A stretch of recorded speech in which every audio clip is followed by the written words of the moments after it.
Daraarsaadhalee yoo ammas galuu yaadammas galuu ammas galli qabu ammoora siigaree abbasii gangayyee raasii dangayyee yoo ammas galuu daraarii daraaree. Kan sirbama maskalli kan sirbuun uumamaan gaachana eeboo weenni jira mataatti fedhan. Faacha jechuudha. Faacha weenni adda tokko jira. Malkaamuu faanii Afrikaa qabu ammaa tiraasaa achi yaakichuu hundeessaa kana kanaan sirbama jechuudha. Sirbi keenya yeroo kanamaa wal qabatee irreessa adda addaatti deemu waamnee turre gara Bishooftuu isaan deemneerraa. Warra Finfinnee egaa bara duraa Finfinneen isaa eebbifamuudhaaf intina irreechaa deemamu isuma qabannee deemne wayyaa aadaa sana eeboo gaachana maal maaliin ittiin deemneeni isa keessan turre jechuudha.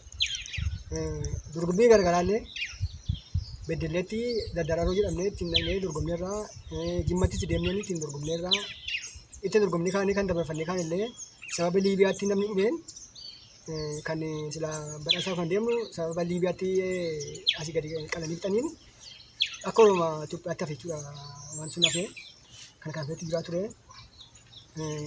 Kana kan immoo kan hojjetu eenyuun wajjira turizimii fi aadaadha. Namni aadaaf garmaama kana dargaggoodha moo manguddoodha moo namoota akkamiitudha shamarran irratti hirmaachuu maal fakkaata namni achirratti maal hirmaata? Achuu barratti dargaggeessi hirmaata abbootii hirmaata gachaa irratti sirba gachaa irratti abbootii hirmaata dargaggeessi hirmaata. Shamarranoo?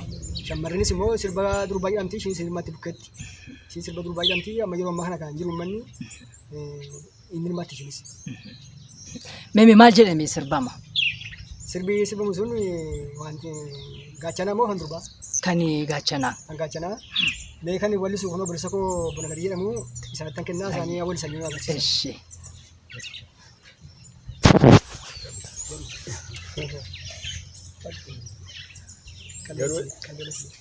Garuu achirratti wanti jedhamee wallifamu sun badhaa kaati. Kalleelasii kan jedhamu jira. Kalleelasii zabanni nuu toleera fi kan jedhamu. Mana kanaatti wallifama maal goonaree zabannoo nuu toleera fi egaa waa'ee sirbichaa irratti kan jalaa qabamaa jedhu kun jalaa qabu dargaggootiin kan jalaa qaban jiru akkatti sirbama. Nyaata akkamitti hojjetama? Nyaata achirratti garuu wanti kennamu yeroo wareegni jiru qalameessi nyaatama inni dhufaa korma kan qalu jira korbeessa kan qalu jira buna qalmi adda addaa cuuphan adda addaa kan dhufu jira hin kennama achirratti. Kormiin qalama? Kormiin qalama wareegaan qalama yeroo masqalaa sana keessa wareegama kormi kan qalamu jira kan dhabee immoo sana irratti argatu jira. Kanaaf korbeessa kan wareegu jira yoo buleessi koo kun ilmoo godhate kan jedhu abbaan kun dhibame onaa maali kan jedhu akkatti wareegee sana gubbaa irratti qala. Daaraa sana irratti qala garmaan haadhotiin bahanii shamarran baatee dargaggoon bahee isarratti eebbisee nyaatee dhugee daddaraarsee jala bakka boota biraa immoo qabdee akkatti kan hojjennechaa. Garmaama jedhamati sirbisaa.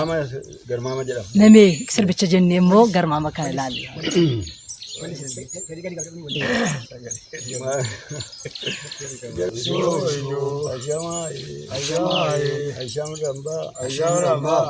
Walgargatte walgammadde baga geessi waggaa nagaa wagii waggaa jigsa keelloo sirba kee immoo akka jedhee jalqabama. Akkan jedheef qabaalasi maal goonaree Zabandoonu toleerasi. bakka ariifata manaa godhaa hin gahu. Yoo moqi gochisiisa. Landaraarsa hamman beeku. Daraarsaadhalee ammas galuu yaadammas galuu ammas galli qabu ammoora siigaree abbasii gangayyee raasii dangayyee yoo ammas galuu daraaree.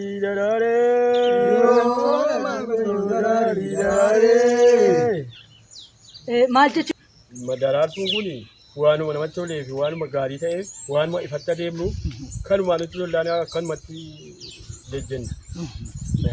Masqalichi immoo waggaan dhufuuf nuti tolee waan achi deemanii as deemanis taphatanii nyaatanii hunduu jaalalaan wal faana deemee taphatee of tolee galuudha jechuudha. Jaalala namatti uuma'ee yeroo sana waan yeroo sanaati masqaluma guyyuma 16 ka'ee 17 amma 18 19 tun deemama bara bari tolee bari gaarii ta'e nyaatamaan dhugamaa faltoon hin nammaa mana qanii fi jaarsoliin keenya qullubbii baatanii ittiin waan taphataa turreedha jechuudha. Namni isaanitti Gaggabaabseetuma jartuu shii waa dubbadha. Isaanuu himanii amma himan. Dhimmichi yeroo ammaa kana waan kufaatii irra jirudha malee waan ol saqaa jiru miti waan dandeetti qabu itti fakkaatan. Maaliif dhimmi kun garmaamni jedhamu kun kan tumaa jaannoonnoo jedhama. Asirratti iddoo inni itti gaggeeffamutu jira. Tulluu Hamdoo jedhama. Bakka sanatti illee boorkinaan sila maqaadhaan jiru.